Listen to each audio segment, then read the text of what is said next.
আমার কি হলো ভগবান, আমার বুকের মানেকে তুমি কেন নিলে ভগবান।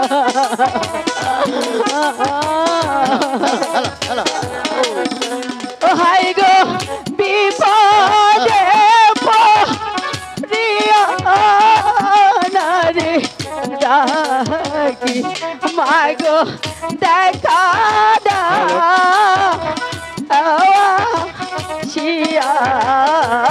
রে মাগো তুমি কোথায় মা, পদা মা তুমি কোথায় মা, একেবারে এসো মা, আমার কাছে এসো মা, পদা মা কোথায়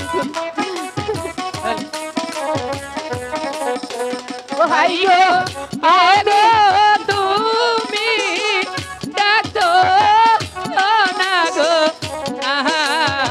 মাগো আই গো পদা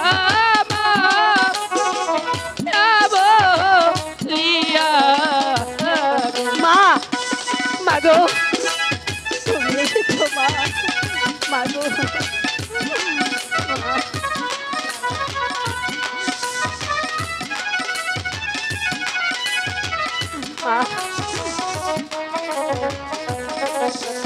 হাই গো বিপদে পড়িয়া নারে ডাকি মাগো দয়া করো আমায় গো মাগো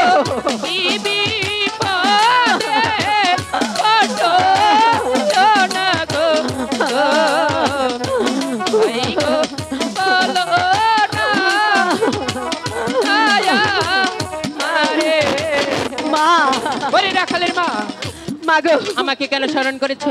তুমি জানো মা আমি তোমাকে কেন স্মরণ করেছি? কেন স্মরণ করেছো? এই দেখো আমার সন্তান ছাড়া এই পৃথিবীতে আমার আর আপন বলতে কেউ নেই মা। কেন কেন তোমার সাপে আমার সন্তানকে দংশন করেছে মা? তাহলে জানতে চাও রাখালের মা? মা আমি জানতে চাই। শোনো, যখনই আমি আমার পিতার গৃহে যাচ্ছিলাম তখনই তোমার রাখালগণ আমাকে দেখে আমার পিতাকে দেখে দিয়েছে নিন্দা, করেছে তিরস্কার, আমার পিতাকে দেবতা বলে মানবে না, পুষ্পাঞ্জলি দিবে না।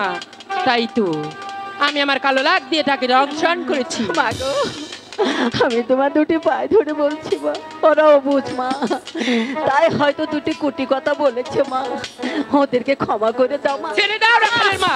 মা এই পদ্মার সাথে বেয়াদবি করলি তাদের মৃত্যু ছাড়া আর কিছু থাকবে না। মাগো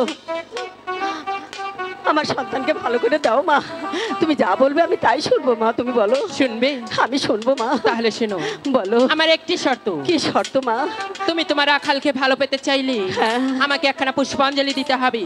ও মাগো মা, মাগো আমি বড় অসহায় মা, আমি আমার ঘরে এক মুঠো খাবার নেই মা, আমি কেমন করে তোমার পুজো দেব মা বল। শোনো রাখালের মা, আমার পুষ্পাঞ্জলি বেশি কিছু আয়োজন নয়, তবে আতপ চাল গিত্তে মধু 5টি ফুল 5টি দান আর খাটিকে হলে চলবে।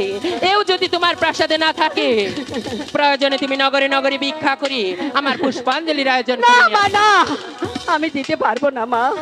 বেশ থাকো তোমার সন্তানকে নিয়ে চলে যাও। না মা, মাগো আমি আমি তোমার কথা শুনবো মা, আমি নগরে নগরে ভিক্ষে করবো মা, আমার সন্তানের জন্য হলে আমি পথে নামবো মা। ঠিক আছে তবে তাই চলে যাও। ঠিক আছে।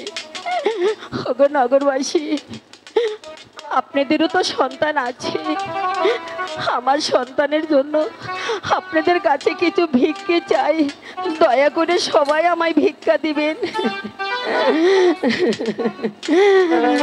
হাই গো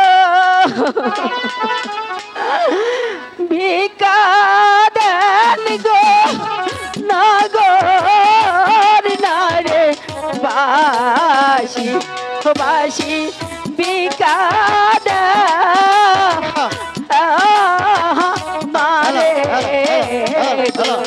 দয়া করে একটা করে ভিক্ষা দান।